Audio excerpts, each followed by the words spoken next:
Web Forms offers several different features for applying styles and design to your web applications. In this lesson, we want to make sure we understand a few of the most commonly used options and how they're implemented in our legacy app. One of the robust design features of Web Forms is its support for master pages. A master page acts as a wrapper around individual pages to apply common design elements across your entire site, such as navigation bars, headers, and footers. Although you can use different master pages across different sections of your site, a single ASPX page can only have one direct master page. It's worth mentioning that Web Forms does support nested master pages, but we won't be exploring those in this course. Master pages provide one or more placeholders for your content. Then on each individual page, you create and define corresponding regions. The contents of these regions are then injected into the matching section on the master page. By default, every master page has a main content region to insert your entire ASPX page into it.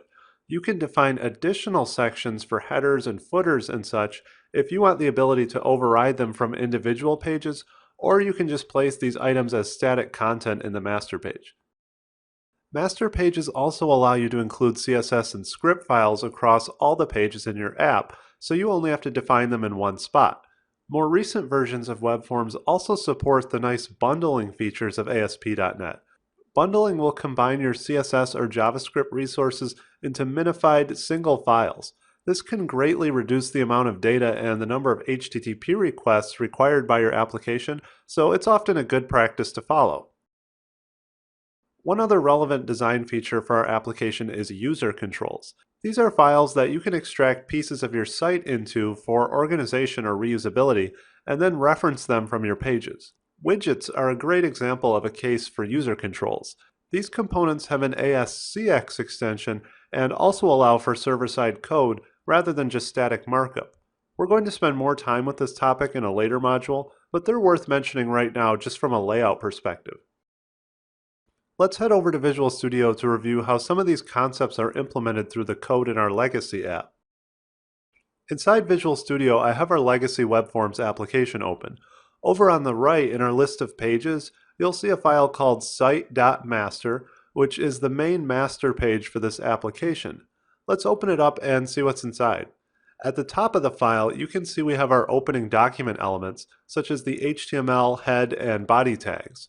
We're also pulling in all of the CSS and script files needed for this application, so they're included on every page. The most interesting parts of this master page are the components inside of our wrapper div.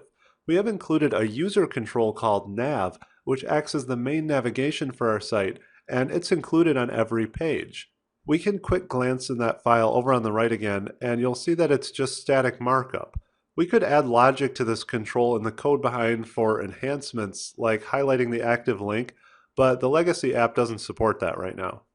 Now back in our master page, the other important item to consider is this main content placeholder. This is a server-side Web Forms element that will inject the contents of an individual page that references this master into the body of our application. We could use additional placeholders for other sections of our page as well. I'll just paste in an example quick so you can see what this might look like. I have included content inside of this tag, so if the child pages don't override it, this will be shown as default content. This can be a useful technique, but we don't need to use it right now, so I'm just going to delete this out again. If we open up our default.aspx page, you can see there is no HTML or body element inside of here. That will all be supplied by the master page after this markup is loaded into its main placeholder tag. Also notice that we have to wrap the contents of our page inside of another ASP content tag and give it an ID of the placeholder on the master page that we want to use and that it corresponds with. If you have additional placeholders, you would simply add more of these wrapper tags with the appropriate content inside of them. You also need to make sure that your page is actually using a master page for this to work, which you can verify at the top. That's really all there is to the simple layout structure of this application, so if you open up some of the other pages, you'll see a similar pattern. In the next lesson, let's move ahead and see how these concepts translate to similar features offered by the MVC framework.